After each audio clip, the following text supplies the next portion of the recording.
everybody. Welcome to In This Corner, the podcast. I think, if my math is correct, we're at $163. Boxing's biggest names, boxing's biggest stories, boxing's biggest fights, greatest memories and moments. We cover it all. We are as comprehensive as it gets. And this show will be a great illustration and demonstration of that. We've got, of course, talk about comprehensive. This guy does it all. He is an author, a writer, a historian, a CompuBox counter. He is a lot of things. He is Lee Groves. How you doing, Lee? And I'm also an executive producer, and so Yeah, that's another hat to put on me. Yeah, I'm yeah. And doing I tell well. you, How I tell about you you? what. If it wasn't for you, all of these things these scripts, the stuff that goes into this, for all of you people who do your lame ass podcast out there that call yourself boxing experts, how many years do we have together? What I mean in this business, I should say, huh? With my gosh, it's got to be It's got to be close. about 80 some years between us. Something like that, getting close to probably, dare I say, 90, depending on 90? how far back you want to go with me. Yeah. Yeah. And you know what?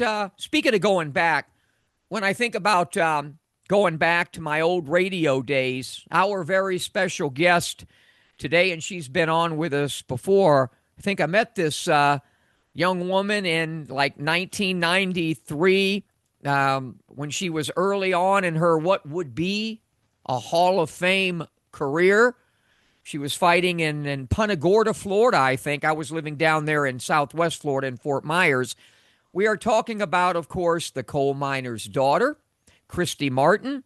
She joins us as now a Hall of Famer. Of course, Netflix had the documentary on her life a couple years back, and now with Sydney Sweeney, there's a new movie out about Christy Martin. Well, I shouldn't say it's out; it's been filmed, Yeah. due to be released later in the year. But we'll get it from Christy and Martin. Sydney Sweeney was, of course, the parade grand marshal. Christy was riding in the Cadillac there down the streets of Canastota.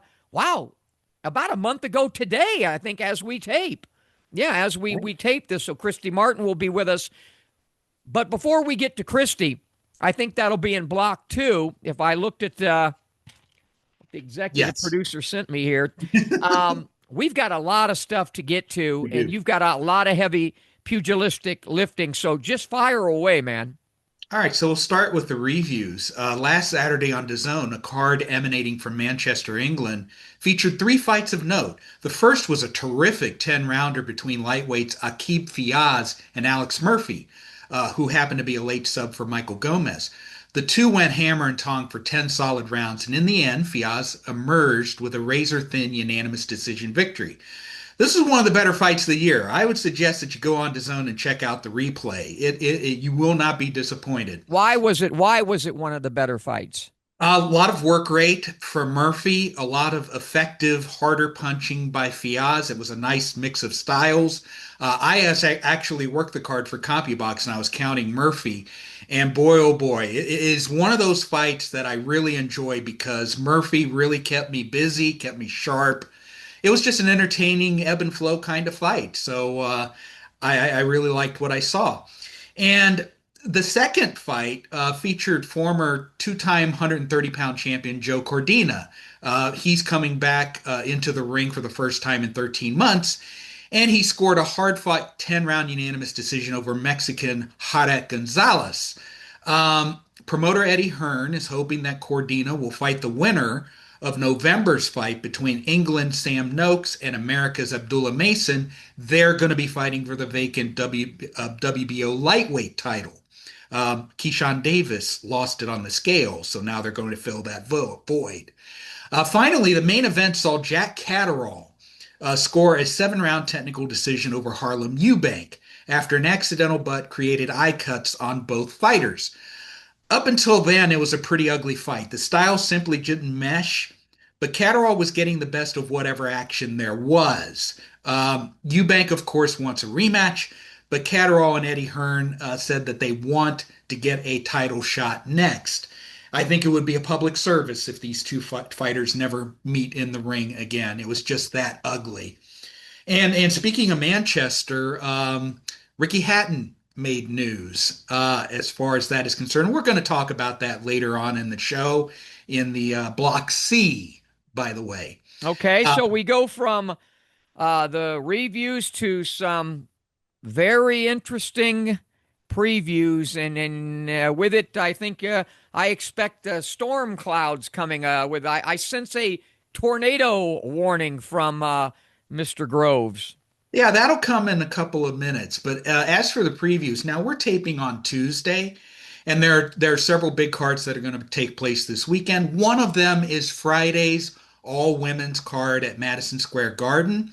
Hasn't happened yet as we talk, but because you're going to be seeing it on Saturday, it will have already happened. So let's just see if my predictions for some of the key fights will come true.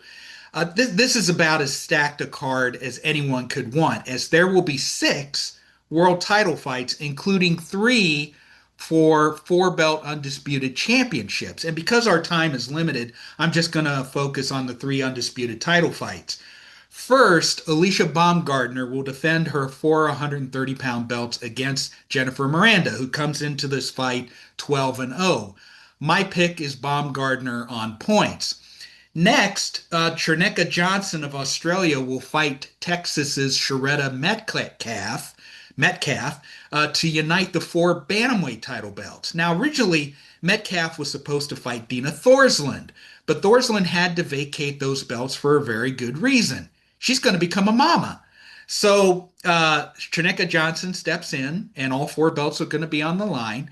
It's an interesting style matchup. Johnson is a swarmer, while Metcalf is a long-range volume puncher.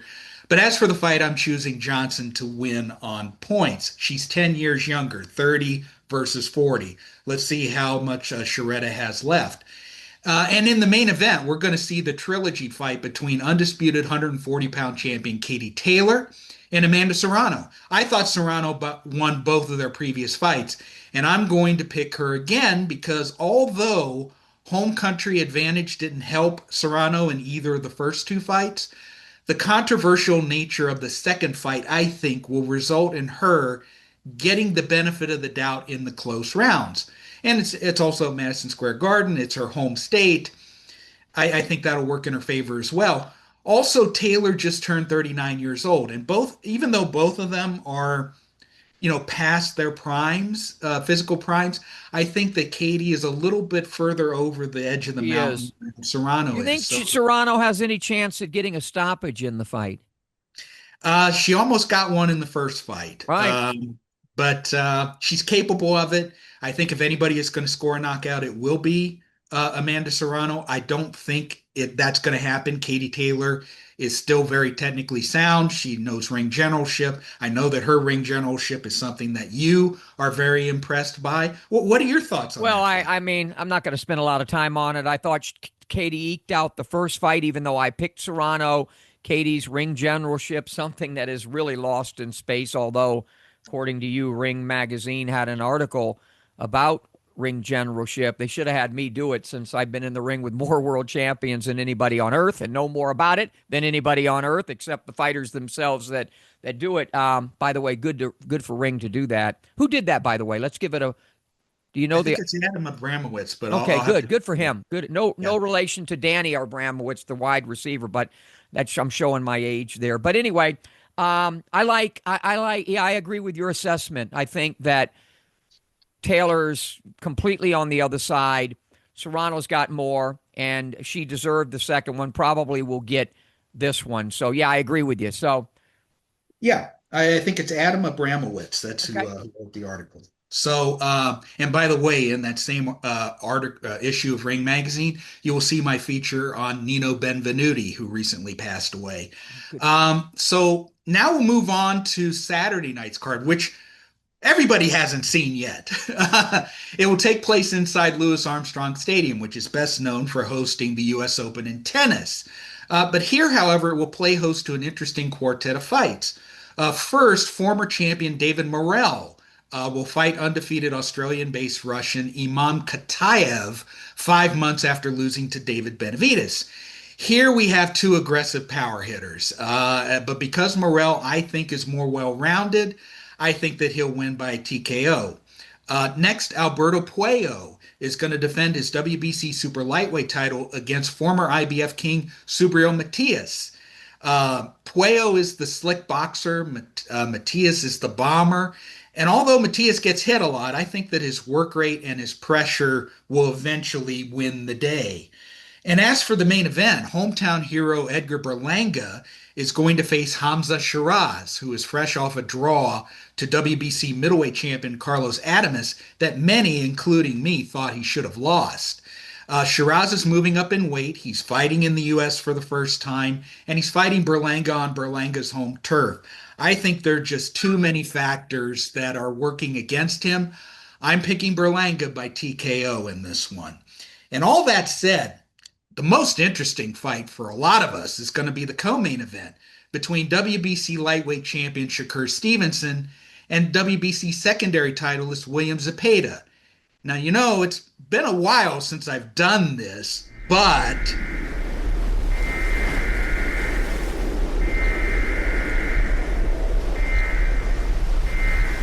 now, when you see that, that means that I think that the conditions are ripe for an upset. And guess what? I am going to pick the upset. Why? Stevenson has never encountered an opponent who has the combination of extreme work rate, extreme relentlessness, and extreme stamina that Zepeda offers. Plus, the fight is going to be waged inside an 18-foot square ring instead of the regulation 20 feet. So Stevenson's going to have less room to move around. And then there's the question regarding Stevenson's hands. If he's going to get Zepeda's respect, he's going to have to hit him hard at some point. And I'm not sure that his hands will hold up for the entire 12 rounds. Now, if Stevenson is the great fighter that a lot of people say that he is, he's going to have to beat Zepeda.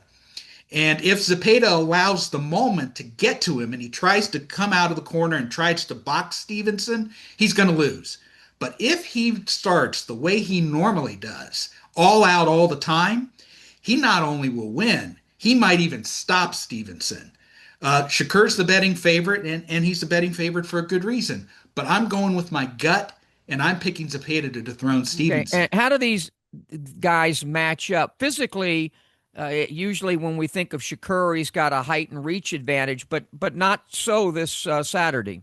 No, Zepeda's actually a little bit taller, and he has a little bit longer wingspan, and he's not an all-out one-dimensional swarmer. The statistics say that he actually has a very effective jab, so he could at least get close to jabbing with Shakur Stevenson. And when you combine all those other factors, I'm going with my gut. I think Zepeda can do it. So since you liken this to tornado, the precipitation rate of Zepeda will produce hail and thunderstorms and maybe even a tornado that will defeat Shakur Stevenson. I don't think so. Okay. I know you've been talking about this one with me, and you're pretty good when you go this far out. You've been talking about this one for over 2 years, I think. It's about 2 years. About 2 years.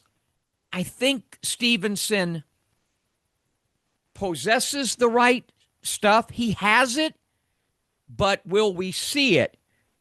Zepeda will be one that can expose it one way or another, good, bad, or ugly. And we'll be recapping that next week. We're going to take a break, and when we come back, speaking of somebody who fought a little bit like Zepeda when it comes to pressure, tenacity, the coal miner's daughter, Hall of Famer Christy Martin, right after this. I got two options. Option one, I can accept defeat. Option two, I can get up. I can get tougher. I can get faster. I can get stronger. And then I go get mine.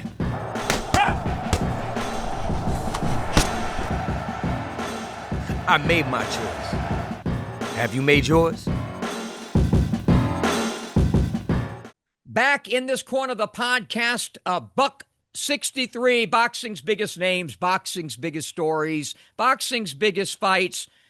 And when we certainly have the greatest guest on here, we do it all the time, and we're doing it again. And this, she is a repeat. She is a Hall of Famer. Man, I was just thinking back the other day.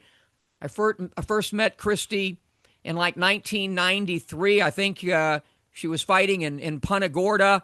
And then on from there, was lucky enough to call some of her fights with DK. She becomes a world champion. She becomes a Hall of Famer. It's amazing. What a ride. What a career. And it's still going strong. We welcome back the coal miner's daughter, Christy Martin. How you doing, Christy? I'm good, Smitty. How are you guys? You forgot to say, and proud coal miner's daughter. West Virginia's in the house, right, Lee? Yes. That's right. In more ways than one with Lee Groves, there. A month ago, we're taping this on a Tuesday, the 8th. A month ago today, you're riding in a Cadillac down the streets of Canastota with Sydney Sweeney, who is starring in your biopic that we'll be talking about a little bit. Just when I think of all the way back to the embryonic stages of your career, Hall of Fame career, you finished 49-7-3, 32 KOs. By the way, Lee, those 32 KOs, tell me what that means. That means that Christy Martin is the all-time knockout queen of women's boxing. Now, Amanda Serrano has 31, but Christy still has the record at 32. Yeah. So amazing, which would all lead to a Hall of Fame career. Does it hit you? Do you sometimes have to pinch yourself, Christy, and say, wow, look at where I'm at today after all I've overcome? And I'm not even going to go into, we already know about all the other stuff you've overcame. You know what, Smitty? My life has been a crazy ride and unbelievable. I mean, I'm from a town of like 800 people in southern West Virginia. Coal miner's daughter.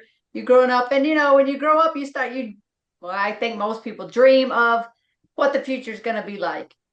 Never in a million years could I dream, or would I have ever dreamt that I would have a boxing career. Because, first of all, in West Virginia, boxing is not even popular for guys. And then worldwide, I had never seen another female box. So there was no way that I would grow up thinking, oh, I want to be a professional boxer. But here I am. It happened. And, 60 pro fights later, Hall of Fame, awesome exposure, promoted by Don King, the greatest promoter of all times. Wow.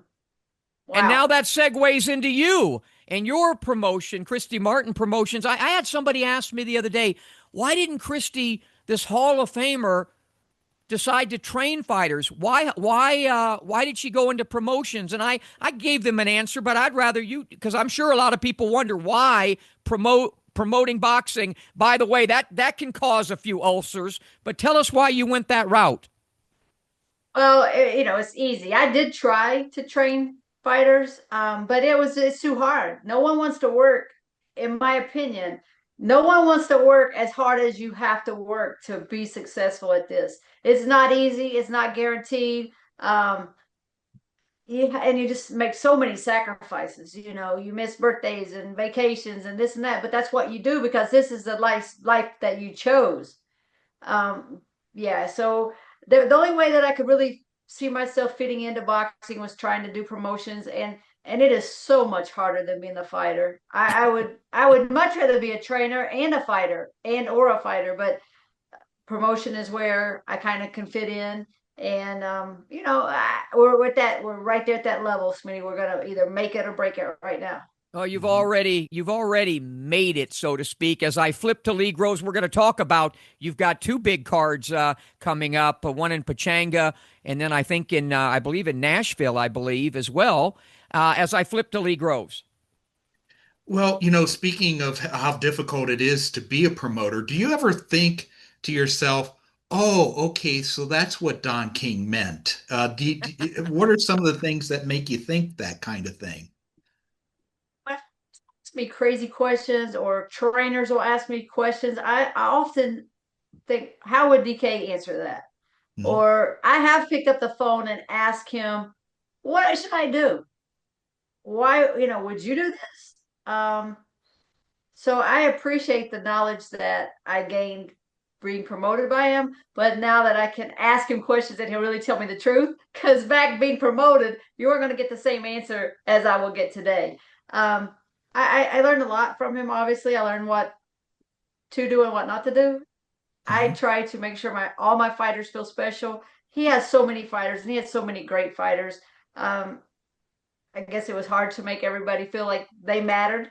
But to me, it is important if it's a Christy Martin promotion, often it's me that goes to the airport and picks up the fighters because I feel like I want them to know that I appreciate that they're coming to fight on my show. Um, so it's like the little things, I greet them at the hotel if they're driving in. Just always something that I can make them feel special because they are special to me. So speaking of your fighters, who are your fighters? Who's in your promotional Yeah, talk umbrella? about your stable. Right now we have Victor Hernandez at 126 featherweight. That he's already the Continental America's NABA champion, but he is fighting for the NABA title, which will put him in the top 20 in the WBA. But he's also fighting for an NABF title that will put him in the rankings with the WBC. He's undefeated, fighting another undefeated kid, Javon Garnett. Well, actually, the kid's lost twice, but um, against undefeated fighters. Tough kid. This is going to probably be the biggest challenge of his career, but that he's fighting for a title. This should be the biggest challenge. We have Tony Aguilar. He's dropping down to 130. He's fought 4 or 5 times on Jake Paul's cards, with Jake Paul being the main event, some of them just MVP promotions. We have a young 122 pounder that I really am anxious to see him grow. His name's Sheldon Valaton from down in Louisiana. Also, Kimon Evans from Florida. Julio Mendoza. I have a pretty good array of fighters. We just signed Devin Parrish out of Chicago. He's got the most beautiful blue eyes, and so that's what I think I was attracted to. He can fight, but he has these great eyes, and I'm like, okay, let's sit down and talk. He's actually trained by George Hernandez, who anybody in the boxing world probably knows George from Chicago. Hmm. And as far as the card that you're going to be promoting on the 18th, tell us about that card. So at Pachanga, it's going to be my debut on the West Coast as a promoter. We have Louis Lopez, who's right there in the backyard of Pachanga. Will be fighting Adrian Vargas, who's like 30 minutes away. Kind of a little rivalry, like whose Crosstown land is rivalry there, this? yeah. Absolutely, so and they both sold a ton of tickets, a lot of excitement around that fight. We have a young kid, Pal Barreto, that's 130, could be a little more, a little less on a given day. He's only 18 years old, 3-0. Future's really bright for this kid. Lot of hype around what he's gonna do. Devin Parrish will be fighting on that show against a local fighter. So again, I try not to be too expect too much from my fighters, but I want them to have to be challenged, and that's what we're gonna do. We're gonna take somebody's own, Devin Parrish. Is there a particular fight on this card that you're looking forward to seeing? You know what? Young Dick Tiger's son's on there, Amaka Wallow. And Hmm. yeah, 154. So I'm excited to see him. A lot of people are talking about him and his career. His mother's involved with it, Elizabeth Wilson. So I'm excited about seeing that fight. Hmm. In terms of Go ahead, how do sir. we, by the way, how are you on a streaming service for this? So if you can't be there, millions.co will be showing it Millions.co. live. So if you Yes, can't be and there it'll on be the millions scene, check it out on the being on the screen. screen. Amen. And Keep nothing going. changed. We're still using the same old stuff. Yeah, yeah. I'm a promoter of the people, for the people, and by the people, and my magic lies in my people ties. I can't, they're still in my Absolutely. head after all these years. It's And not going anywhere. Yeah. Go ahead, Lee. Incredible. Well, we're talking about screens, and you've already been the subject of a documentary, and now your life story is going to hit the silver screen. I mean, paint the picture for me. What was your reaction when you found out that Sydney Sweeney was going to portray you?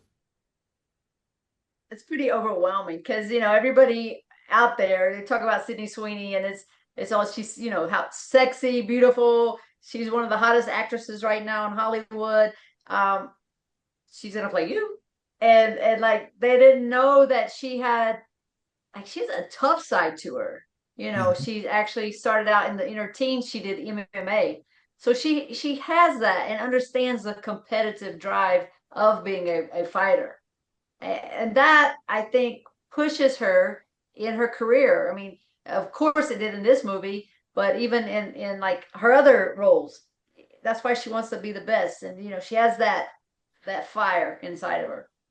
I heard through the grapevine that Sydney took this role very, very seriously, and she put in the work to make sure that she looked legitimate in the fight scenes. Could you tell us about the process of her learning the game well enough to portray it well on the screen? Yeah, I she was in the gym with Mike Bamonte, who was he used to hang out with Angelo Dundee and that whole crew. So I don't think she could learn from anyone better as far as what she needed to learn in a short time. Mhm. Um, and she did. She put the work in. What She was it really important? put the Was work it in. important that she more knew your story? I wonder how much. I guess we hope maybe someday we can interview her and ask her. I wonder if she studied film of your fighting, or was the fight scenes? Are is that not going to be something that's as important as the Christy Martin story? I'm not supposed to say a whole lot, but I will say Okay. this. Um, it's all important. It was all good, and I think, and this is what I told the director. Everybody's worried about doing the fight scenes and that they don't make sure they look real or legitimate.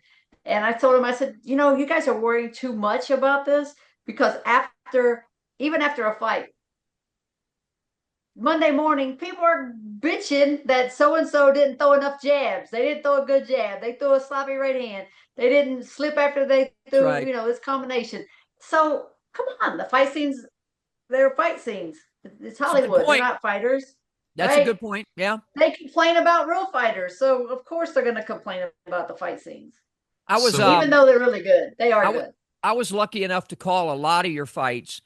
And but I want to ask you at what point, because it might have been a fight that none of us remember. Where do you think, at what point in your career, and what fight was the best Christy Martin? Of course, we think Deirdre Gogarty and all of that, but that might have not been for you, because I've interviewed more world champions than anybody on earth. What fight for you was the best of Christy Martin? So if we're talking about just great action and blood and guts, I think you do have to put it's the Gogarty fight. Um, but if you talk about watch my career and see which fight that I actually fought smart and used skills, and I hate to say this is the fight, but it's when I fought Lisa Hollowine, my wife, because I actually look, she's a big girl, she's Yeah. strong. So, and I'm smart. So it was like the only fight in my entire career I think I boxed. So, I was able to stay on the outside, move my jab, slip, slide, throw combinations to move. I did not stand in front of her. And even today, she's like, "Why did you fight me like that?" I'm like, "Well, why wouldn't I fight you like that? It's just it wasn't going to be easy if I went straight forward." You know, one of the reasons why fans love you so much, and an Arturo Gatti, and I can go back to a Carmen Basilio, or is these fighters that fight like they have a chip on their shoulder. You did have skills, but you also had, I think you sometimes had chips on both damn shoulders. Do you think the fighters that fight, the ones that really become special, do you almost need to have that chip on the shoulder? Absolutely. I mean, you just can't go out there and have the greatest skills. I mean, you can, but it takes that edge. to it just takes that edge. You can go out there, you can throw these great beautiful combinations, but you have to have that little edge. Like I really wanted to hurt people. I wanted to knock people out. And like Lisa, she said, "Oh, no, I really just want to beat you up for 10 rounds." Like, why? That's more that's more brutal and more mean than if I just knock you out. I get it over with. You don't have to do a lot of pain. You don't have to suffer. I get my check and go home. It's all good. Yeah. Um, but I absolutely had a chip on my shoulder, and like you said, maybe on both shoulders, because it was hard. I I was before women's boxing was acceptable. I was before that it was easy. I had a janitor's closet for a changing area down in Florida, over there in Punta Gorda. Yeah. I remember showing up and Doc Field said, "What are you, a ring car girl or something?" Like he didn't even want to do my physical. It wasn't easy. Yeah. Not like it is now. Yeah, Lee, I It know you wasn't got I acceptable. know you got a couple of other questions, including about a big fight that's upcoming. Yeah, I mean, although this show will air the day after Friday night's all women's card at Madison Square Garden, how gratifying is it for you that women's boxing has advanced to the point that shows are filling historic venues like Madison Square Garden or the O2 in England? Considering all you went through, and you just described some of that, how satisfying is it to see that these fights are happening? It's pretty awesome. I was actually in the Garden for the first Taylor Serrano fight, and everybody was talking about it. They sold out the Garden sold out, and I kept saying, "There's no way." I mean, I know this fight's going to be great, and they're getting lots of hype, but there's no way they sold out Madison Square Garden. And I'm sitting there, and row two, and Madison Square Garden was sold out, and not was it just sold out, it was rocking. And let me tell you, when Katie Taylor came out, her fans started singing and doing all that stuff that they do. It was electric. I mean, it was I just couldn't believe it. And then they fought under Mike Tyson and Jake Paul, another great fight. Mhm. I know that everybody's expecting a third great fight, because why can't they give us anything less besides another great fight? So I'm excited to be there Friday. Yeah, and I think the real zenith point of where women's boxing is, the beginning of the big tide that we're seeing, happened in the final moments of the first fight when they were trading punches in the middle of the ring. It was just wild. The crowd was up. They were cheering their heads off. And I thought, yes, women's boxing has made it. Did you get that same feeling being there? I definitely, you could feel that they lit up the house. I mean, the excitement that they brought, because and it was every round. There really wasn't a lull anywhere. You know, at one time he thought Amanda was going to knock Katie out early in the fight, and then Katie comes back, and it was back and forth. Um, just a great fight. And I then thought the I thought second time, Amanda showed us how much heart and guts, and that was a terrible, horrible, horrible cut that she had, Yeah. and she just continued to fight, and never slowed down. So, Yeah. and it doesn't feel good to get hit on a cut. So, she was fighting through the cut, the blood, and the pain. I Mhm. thought Katie won the first fight. I gave Amanda the second fight. Who do you like in this fight? I, you know what? I just think it's going to be another great fight. I I kind of wanted to say I'm going to give the edge to Amanda, because it's always hard to beat any good team three times, Yeah. Mhm. right? So it's going to be hard to get 3 wins. Um, I do think Father Time is catching up with Katie Taylor just a little bit, but the thing with those two, they're so equally matched, and Yeah. Amanda's just a little smaller, so she has to fight just a little harder. So it kind of feels like she's winning. Mhm. It's just, oh my goodness. I just hope they can pull it off one more time, and then I hope the undercard. I'm not a fan of the all women's card. Um, I think we as women fighters are better to fit into boxing and not try to make our sport a separate sport from boxing, male boxing, or let's don't divide boxing to men and women. Let's just have boxing. Mhm. It does put a lot of pressure on each and every female bout because people that tune in are going to expect to see Taylor Serrano each time in each fight, And and you've always said that. everybody's not going to do it. You've always said that. That's always been your stance. It has, but Smitty, I get a lot of crap because I don't always say the politically correct thing.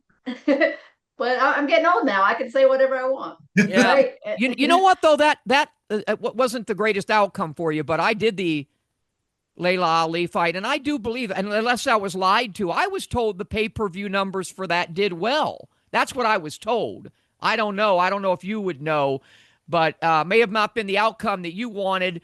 But that fight generated, I mean, a lot of people were interested. I know everybody talks about, Amanda and Katie, but I do go back to that because of the name power of Christy Martin and Layla Ali.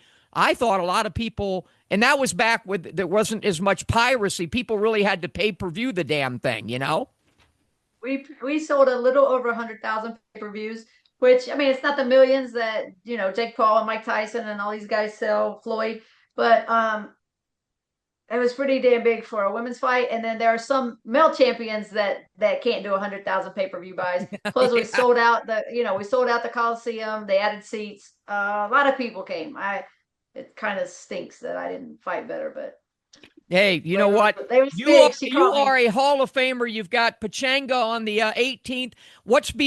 And I know after that you got something. Is it Nashville on the 2nd or?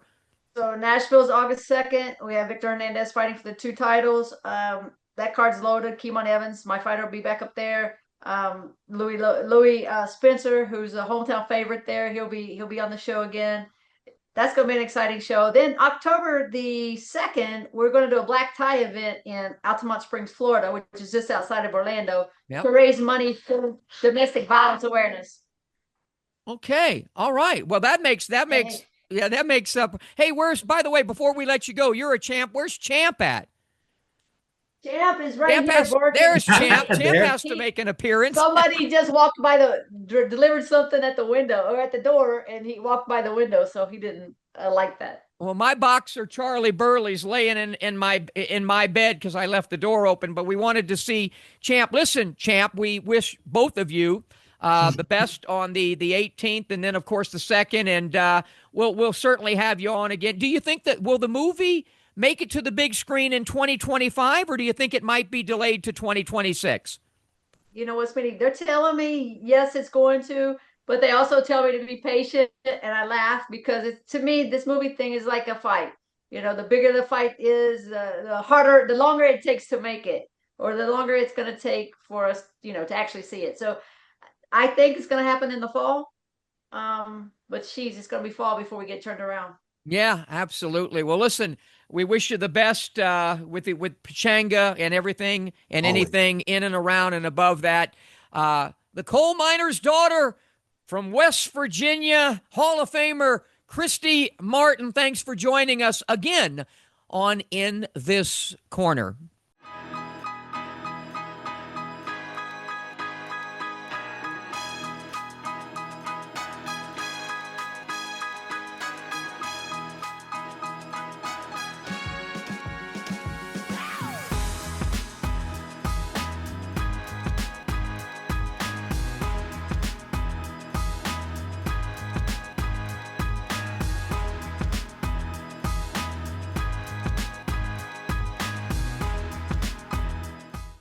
Back, final segment in this corner, the podcast, Buck 63. I got to go see this guy pretty soon. I shouldn't say because, boy, the last time you talk about getting numbed up, my God, he had me, Pink Floyd would love this. He had me comfortably numb, Dr. Nam Fon. Did Dr. Nam Fon, dental implant expert. 2021 East Flamingo Road in Las Vegas. He's also off Eastern Avenue in Las Vegas. He's in New York. He's in New Jersey. He's all over the place because he's really damn good at what he does. And implants are nothing to to sneeze at or cough over. I don't know a good analogy for that, but there's certainly a way to go, especially when you get, like, for example, my age, and you got, no matter, I don't care how many damn caps or crowns or root canals. I mean, my damn mouth was like the Suez Canal or the Panama Canal. But there comes a time when the best remedy, the best solution, are implants. And it gets trickier. I won't go into all of that, but I'm just going to tell you he's fantastic, Dr. Nam Phan. I want to give you his phone number, 702 637 9168. 702 637 9168. Oh, but they're expensive. Oh, it costs so much. I don't have dental insurance. Well, Dr. Phan has some flexible financial options for you. To be honest with you, if he can't help you, nobody can. Dr. Nam Phan. All right, we're to that segment we call, what do we call this? Biggest stories, right? And Yeah. okay, Yeah, so what do we got? You got a whole bunch of stuff here. I'm looking we at got a my. six-pack, actually. All right, go ahead. First one. Just days after losing a unanimous decision to Jake Paul, former middleweight titleist Julio Cesar Chavez Jr. was arrested and processed for expedited removal from the United States. And here's the reason. He had an active arrest warrant in Mexico for his involvement in organized crime and trafficking of firearms, ammunition, and explosives. Moreover, he was in the U.S. on a B-2 tourist visa that had expired more than a year earlier, and he has a rap sheet that extends back to 2012. And I could speak to this because I was working a card in El Paso for CompuBox, his fight with Andy Lee. And my punch counting partner pointed toward the hills. It was outdoors, and we were surrounded by these hills. And he said, "Do you see those? Do you see those little dots up there?" And I go, "Yeah. What's going on?" He says, "Oh, those are snipers, and there are rumors that Chavez might be a target for an assassination attempt by one of the Mexican drug cartels because of a relationship he was having with the widow of a cartel leader." Well, thankfully, nothing came of that and everything went as normal. But I'm not surprised about the reports of Chavez's links to the Sinaloa cartel. And if those reports are true, and I have reason to believe that they are, at least some of them, then I guess it had to be done, you know? Well, So, I'll only say this, and it doesn't call for reply, right. but I will only say, you know, my feelings about ICE and what is being done. It's despicable.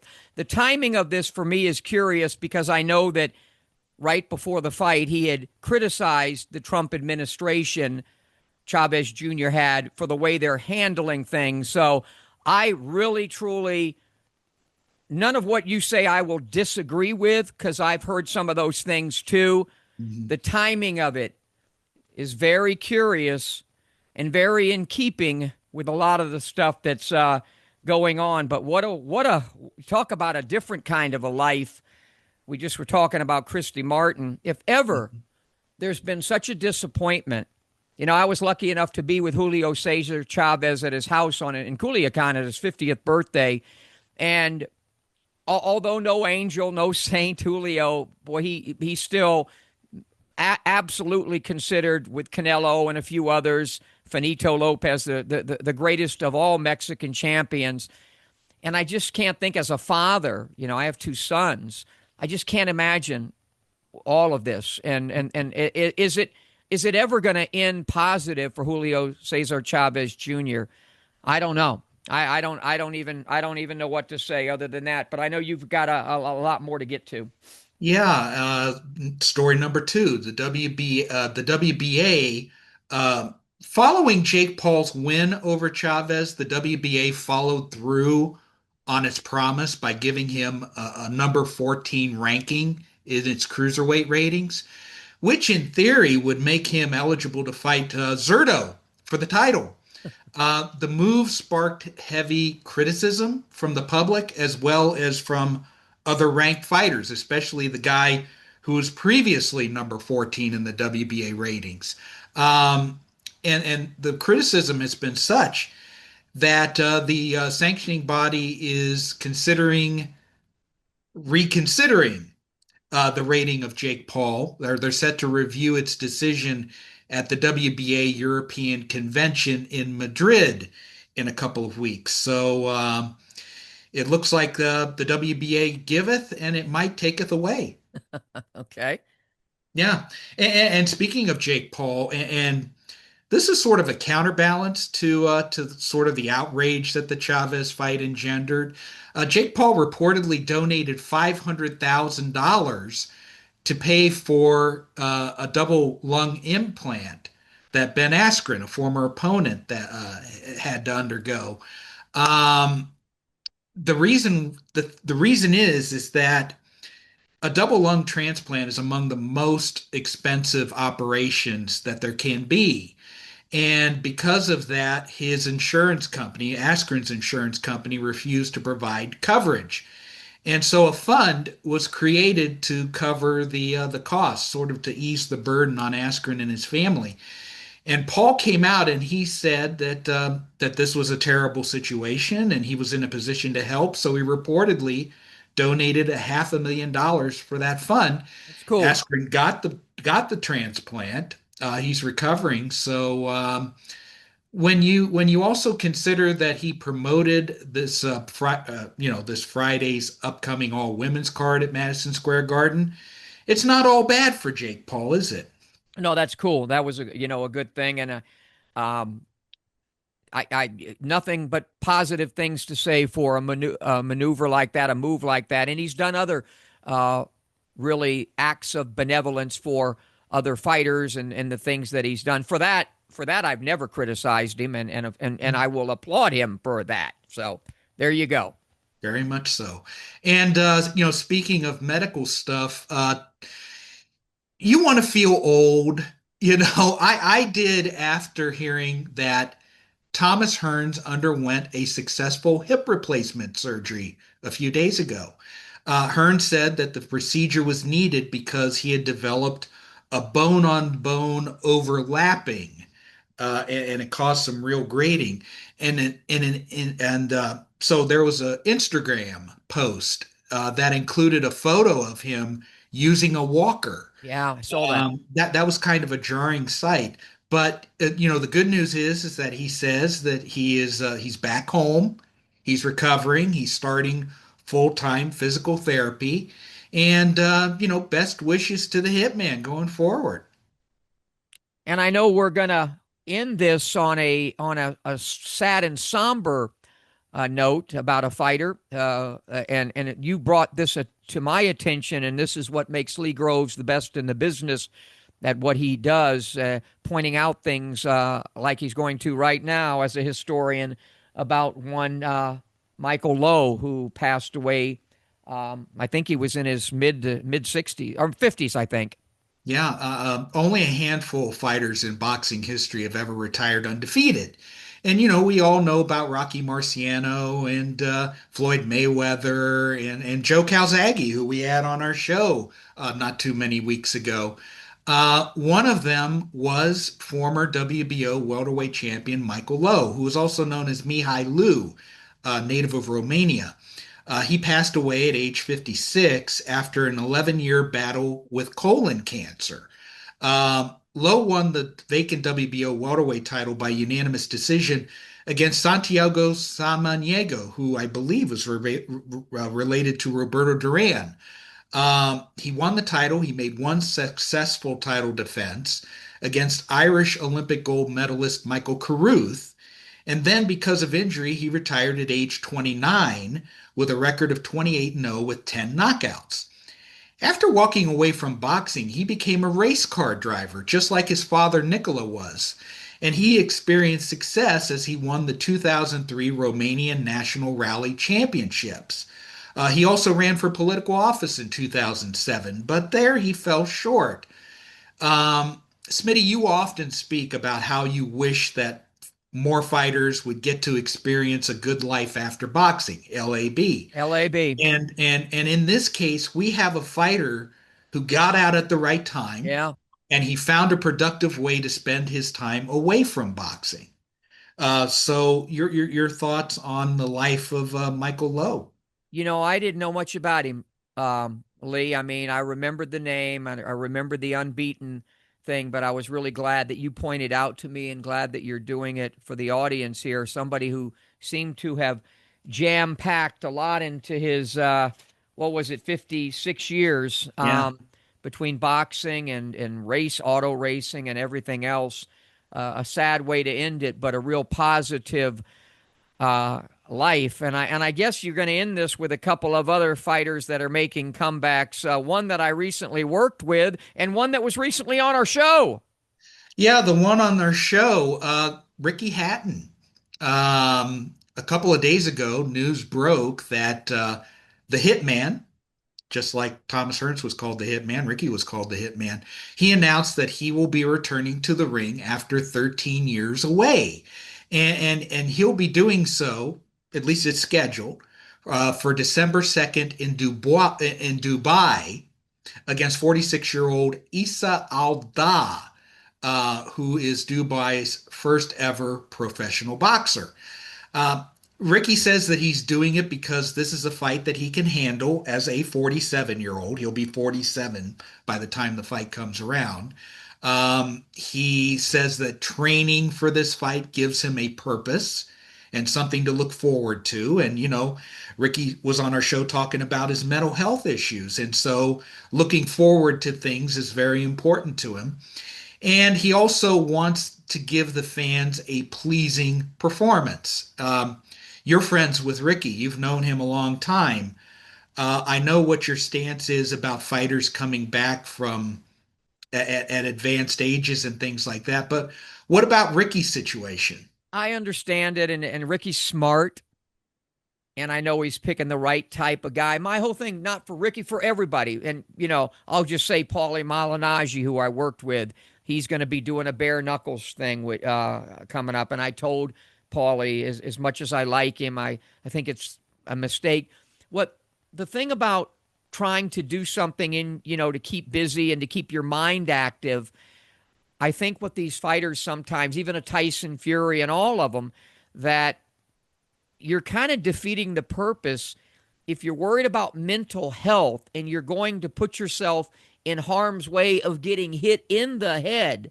That doesn't translate well for me. And I don't think it can translate well for them. Getting in shape, the whole process, all of that is great, but we don't want to see Christy Martin make a comeback, right? We don't want to see Thomas Hearns. Well, Thomas, it's not going to happen for him. Any of them, none of them. I understand it, and we got to do a whole show where we get somebody on, some type of sports psychologist. Oh, I think of the guy, I don't even know if he's still with us. Was it Harry Edward? Harry, the one that I used to have the preeminent guy on, Dr. Harry Edwards, I think might have been his name. I think that's his name, yeah. And he used to be on with me. But we got to get somebody on to talk about it because it's why do they go back and fight? For the money? Not always. I don't think Ricky's doing it for the money. I don't think Paulie may be a mixture. Some absolutely back in the day had to do it because they didn't make the money. But Mike Tyson didn't need the money. No. So why do they do it? It's we don't have time because we're out of time. But what I will say is that it cannot and does not translate. It's not a good remedy for a mental health issue to go in there and get hit in the head. That is my thing. And I love Ricky. And I support all of their abilities to be able to do what they want. That is fine.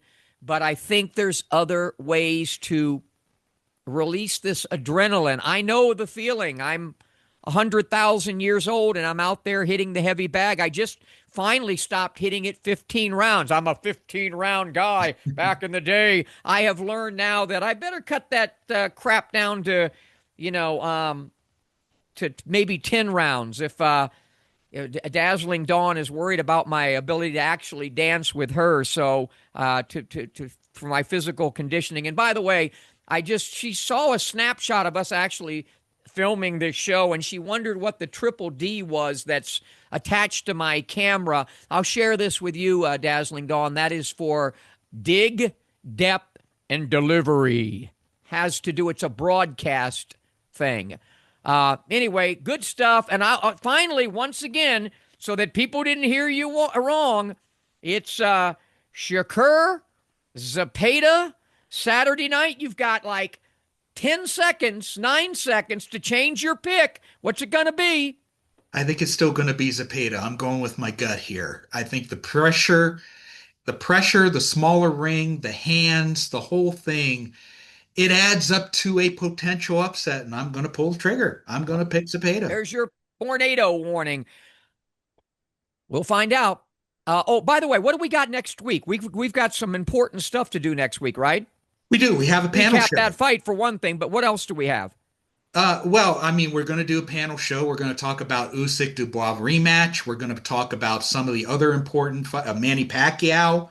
That's going to be there. Speaking of a guy that we left him out of that equation. That's right. That's right. And just off the top of my head, I can't think of the third. Maybe it was on the undercard of the Pacquiao. Oh, Sebastian Fundora is going to fight Tim Tszyu in the rematch. So we're going to talk about those three fights with our hopefully our usual crew. Tom Yankello, the world-class trainer, Regis Prograis, the two-time world champion, and then of course us. So Lee might have. You got it it's like Kansas. You might have another damn I'm sensing another tornado warning next week from you. I don't know what it is. Maybe I'm getting wild and crazy in my old age, but there could be another one. Yeah, well, you've been pretty good. Nobody's any better. We want to thank the coal miner's daughter, Christy Martin. He's Lee Groves. I don't know who the heck I am at this point. So long, everybody.